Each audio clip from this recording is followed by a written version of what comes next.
Memorial. When I was thinking of this lecture, uh, two developments, recent developments, actually both these two developments happened within the last 5-6 days. These two developments came to my mind. And I'm sure the first one that I'm going to speak about, most of you would be aware of it. It made headlines in newspapers and television, which was the appointment of an Indian origin CEO at Twitter, Mr. Parag Agarwal. And newspapers complimented him. People spoke about the brain power, the prowess that India has. In fact, there was a very funny meme also, which came yesterday, which actually it is in Hindi, which says that Padhega India, tabhi to aage badhega America. So if Indians study well, Americans will benefit then only. So that is one part. And of course, he, as some of you would remember, he went to IIT Bombay, and IIT Bombay issued a statement congratulating him, praising him. The director of IIT Bombay was interviewed. He studied computer science there. So the head of the computer science faculty was interviewed. And all of them recognized that he was a very bright student. In fact, in IIT Bombay Computer Sciences, most of the students who get admitted are toppers of their own colleges, etc. So it was told that he was the topper of the toppers. After completing his 4 years of computer science, he topped there. And thereafter, he went to the US, he studied at Stanford, and so on and so forth. So, of course, lots of credit.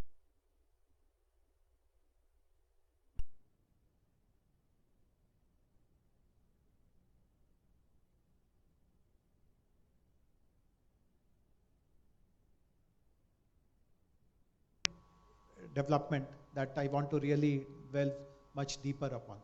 And many of you might have missed that news item because it is not as glamorous as an Indian becoming the CEO of an American company. I actually, frankly, I did not see that news in any newspaper. I found it to be posted incidentally on Twitter only. Actually, frankly speaking, my minister posted it on Twitter, but he posted it in a different context. But the story is very telling. That also happened 5 days ago. There is a district in Gujarat called Banaskantha, and the headquarters of that district is called Palanpur. So 5 days ago, in fact, you can look it up if you want to. There's a very interesting video on that incident. 5 days ago, there was a interview conducted for a post called Gram Raksha Dal. So obviously, this is not a very coveted kind of post. These are some kind of an ad hoc posts for the district, like community policing. Gram Raksha Dal is nothing but community policing. So the government there, the administration there might have advertised that people who want to become members of this Gram Raksha Dal, some selection will be conducted, and 600 posts were advertised. And to participate, and graduation was the minimum qualification. So to participate in the selection process for those 600 posts, nearly 10,000 people showed up. And the crowd was so unanticipated and so huge that police had to do lathi charge. So that is the video, that police is lathi charging people who are kind of stampeding over each other for those 600 posts of Gram Raksha Dal. And of course, I saw it in Twitter. Then I went to the main stories, and lots of people on Twitter that while the national government is promising that they're creating millions of jobs every year, what is the situation? In reality, for Gram Raksha Dal kind of posts, I'm not demeaning the Gram Raksha Dal per se. I mean, it may be a very important community responsibility. And since I don't live in Gujarat, we don't know much about what it is. But the fact is that for 600 posts with some average kind of stipend, 10,000 people have applied. There's a stampede.